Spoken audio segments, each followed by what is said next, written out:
Okay guys, so this is the POS instructions, so I'll just walk you through this pack in a bit more detail. I know there's a lot of information taken here, but when you're in branch it will really help. Like I said, once you've done this call once, you'll find it much easier on the next few calls. So please just take your time and go through it very, very slowly if you have to in the first call, just to ensure we get it right. Okay, so you can see on the first page it's got what you will have in your packs. So I've already given you that in terms of on the actual front sheet, but you'll have, when it says back cards, it's not actually cards, it's actually paper. So it is things like this. So you will have that with your SCLs, and you will need scissors. So you actually need to have scissors with you. Ideally you can walk them into branch. I'm sure branch will have some, but you need to actually have the scissors so you can actually cut them down to size while you're on the call, and obviously implement them onto the fixture. So yes, so you can see that they will have different SCLs. So you'll have the acrylic window SCLs, which once you've actually implemented them in, will slot in. And then when it says acrylic window SCL backup, that is because we are trying two different versions of this, and there is a teal strip which fits into these, which I'll come on to in a second, which will clear up what we mean by the SCL backup. And then you'll have 3 by 8 cm price labels, and then a 2.6 by 3 cm price labels. Usually the 3 by 8 cm will fit on the normal fixture, and then the 2.6 by 3 cm are the ones that go on the hooks. Again, I'll come on to that, and it should clear exactly what each thing means. And obviously you have your planograms, which we mentioned, and then your main instructions, which is your step-by-step instructions. So if you come on to the next page, so in your pack you should have the following. So these are the actual labels. So you'll have ones that look like that, which it says actually, so again you can see it's got the code on here, which should relate to your planogram, and it should relate to the instruction, step-by-step instructions. So ensure that's matching before you actually go into your branch, and ensure that you've got the right number. And then you'll have ones that look like that, which you can see it says the acrylic impulse tray. And then it says on the top exactly where they go. It's 2 metre 3 tier back row, and so on and so forth. So it actually gives you that information. If you're unsure exactly where the SELs go, you can see you've got the product code here, which will match up to the actual planogram, so you can see. If you're unsure, you can just literally look at your code and go, right, okay, I'm looking for code 102.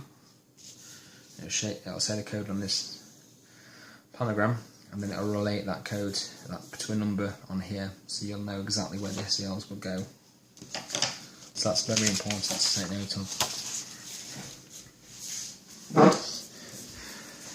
Okay, so then you will have details of exactly what 3 by 8 cm should be placed in front of each product. Obviously there it says about the scissors, you need to have scissors. And then obviously you've got your plastic bag and should place in the centre of the acrylic shelf. And the actual holders for these labels will be with your acrylics. So you can see there, that's your back card for your plastic card holders. Back card holder there. That's used for the acrylics, and then you've got 3 by 8 cm, which are these ones. And you've got the smaller ones which will go on the hooks, which are these ones.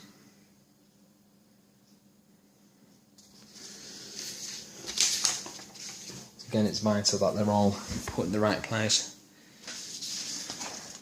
and correct before you leave the branch. So the back card holders, these are the things that will come with the acrylic shelving.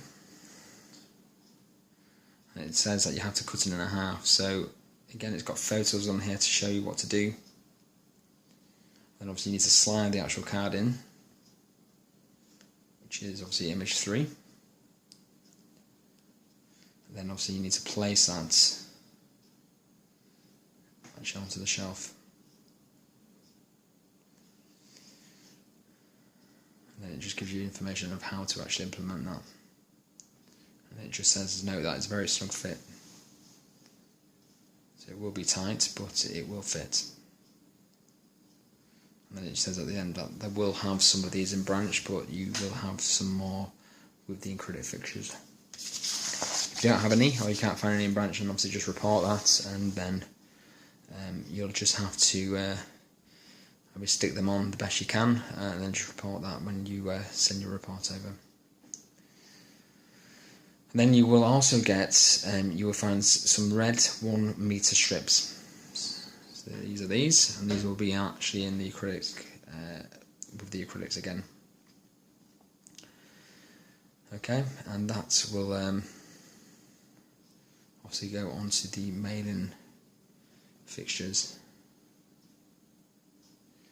Okay. And then every metal shelving planner should include one of these red strips. And again, some may already have these, so may not need a replacement, but they're going to send some in as a backup. If there is a metal shelf which does not have an acrylic holder, please make a note of this to report back, and we'll advise the branch that they need to order a new one on the horizon till. So again, report it if there's any issues.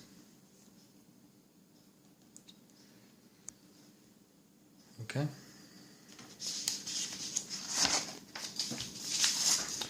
Now onto the teal strips with codes.